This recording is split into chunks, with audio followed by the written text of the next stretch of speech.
So I'm back. I kind of psyched y'all out from the last one. I just kind of hooked it up and put a little hat on that don't fit my head and a t-shirt, but whatever, yo. I'm back, and I'm trying to capture this moment. It's Monday, and like again, man, I'm in my third week enjoying stuff. Is not sticking. It's just not sticking. I was fortunate enough to have one of my classmates. Well, she's not really a classmate, but she's at my field placement. She was able to give me the research book today on social welfare policy. So I'm thinking like that's gonna be better that I can have the physical book. Today I had my field placement, and right now, like I said, I ain't doing much in the field placement. We're still looking for fathers, but let me tell you what's explained. For one, let me pause and say last week I went to CPS court. Here in Texas, it's all different. It had CPS court. So in Connecticut, I used to have a juvenile court in Hartford Juvenile Court. When you get a case for CPS, the parents come into juvenile court, closed court, boom, read over the allegations. Somebody abused something, remove your kid. And nobody knows about it except the parents and CPS, whatever witness. So I go into court on Friday. It's at the district court. It's in like this little room. It's in a courtroom. It's in a courtroom, and it's open court. Like anybody can go in. Anybody can listen to like a case of abuse and neglect. That kind of threw me off because I'm like, Connecticut, they don't do it like that, man. Like really, you can have like family court, like people's court on TV. Like people could be in the room. So that kind of threw me off. But at the end of the day, the cases were the same. What I was telling my supervisor is that another thing that they have different is like they had like 8 guardian ad litems. I mean, I know that it looked like each kid was represented by it, but the guardian ad litems here, man, they have so much power. Like, I'm not saying that, hey, you gotta be. Let me be real. Yeah, CPS, you carry a chip on your shoulder, and you're Mr. Authority wielding, and it's your recommendations, and that's it.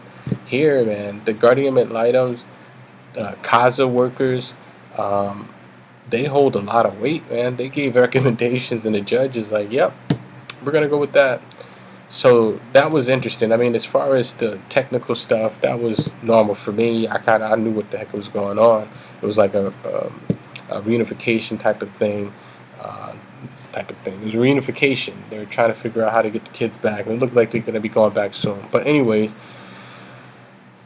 so Monday, I go in, field placement. Like I said, everything's gravy. It's nothing really big. It's still we're trying to organize. Have my supervision with the field supervisor.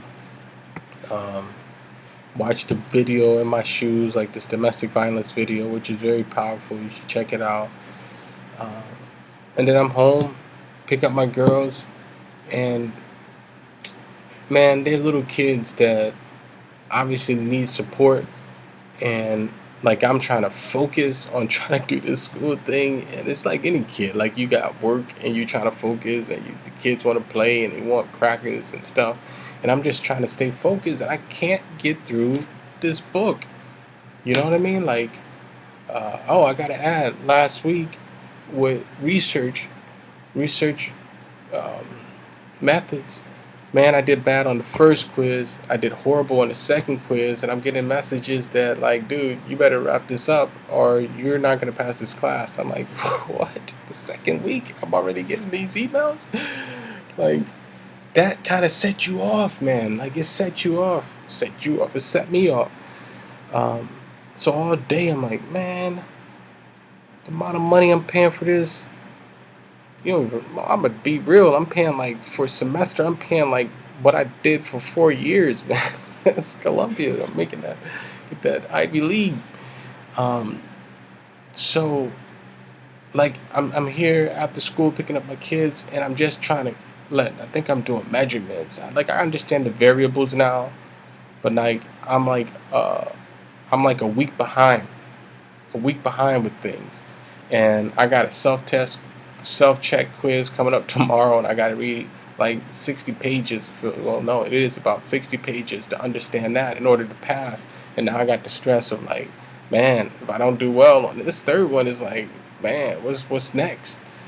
So, I just feel like I'm behind, and I can't, man. There's so much at stake. It's so much at stake, man. I gotta get this master's. It's no brainer, but I don't know. My mind is not sticking. This stuff is not sticking. I'm a smart dude, man. I don't know what I have to do. Grad school is tough.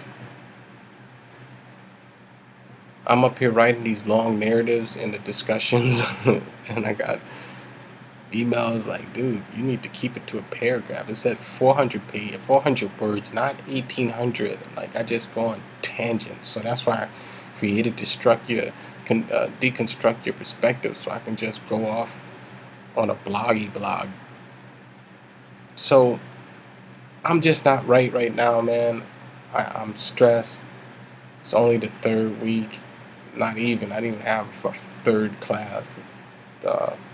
Wednesday's the third class. But I got so much stuff. I got this project coming up in social welfare policy on alternative forms of acquiring a second language, non-English, for non-English speakers, man. You want to do well with that because now you got to stay, because you're in a group. You got a group, so you don't want to look like the damn dummy in the group. So, that's it. Either you're gonna like it or not, man. That's me talking, but I figure, I gotta capture this because I'm just whatever.